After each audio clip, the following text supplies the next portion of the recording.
After a week of intense border clashes, Pakistan and Afghanistan have agreed to immediate ceasefire after Qatar talks. The negotiations were also mediated by Turkey. According to Qatar's statement, both sides have agreed to follow up meetings in the coming days to ensure the sustainability of the ceasefire and verifies its implementation, in fact, in a reliable as well as sustainable manner.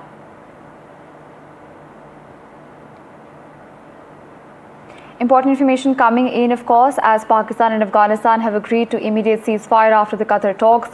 We've been tracking the story endlessly on NDTV. Remember that we also broke the information of 3 cricketers who passed away, of course, in an attack in Afghanistan by Pakistan. Remember that the ACB has also pulled out of a trilateral series, which was with Pakistan as well as Sri Lanka. And after this, the latest that we're tracking in this story is that Pakistan and Afghanistan have agreed to immediate ceasefire after the Qatar talks. Important information coming in, what we're also getting in the story was that the negotiations were also mediated by Turkey. According to Qatar's statement, both sides have agreed to follow up in the meetings in the coming days to ensure sustainability of the ceasefire and verify its implementation in a reliable manner. Well, on this, we have my colleague Ghazali joining us on the telecast. Now, Ghazali, walk us through the details. We know that earlier Afghanistan had in fact accused Pakistan of breaking the ceasefire. Yes, so these talks were scheduled in Doha, where the leaders from Pakistan and Afghanistan had gathered, and due to intervention of Doha's insistence, both the sides have now agreed that the ceasefire, which was agreed upon by the two parties day before yesterday, will continue to be so. And we know that how both parties also accused each other of violating the ceasefire, even when they had agreed upon to pause the war on their own. Now, Doha's insistence and the place why Doha was chosen for the mediation talks or for the ceasefire talks is very relevant, because we know that how Doha was the first country, Qatar was the first country which had got Taliban's government getting recognized and US troops getting pulled out of Afghanistan a couple of years ago through its diplomatic pressure.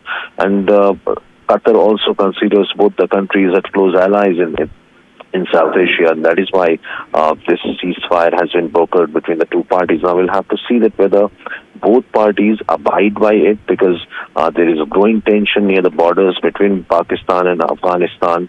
There is a refugee issue as well. Pakistan's foreign minister has already said that all those Afghan refugees or Afghani refugees who are staying in Pakistan's territory must leave and go back to Afghanistan. That is only going to escalate the situation on the ground, but we'll have to see whether both the parties hold on to this ceasefire promises or commitment made in Doha.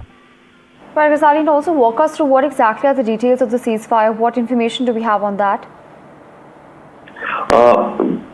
See, just last week we saw that how Pakistan and Afghanistan got into this clash, with Pakistan being accused of carrying out aerial strikes into the Kabul, the capital of Afghanistan, and that is when after which Afghanistan retaliated by firing at the military post near the Durand line, and what you call the border between roughly the border between Pakistan and Afghanistan, and after which Afghanistan also managed to kill many Pakistani army soldiers posted near the border.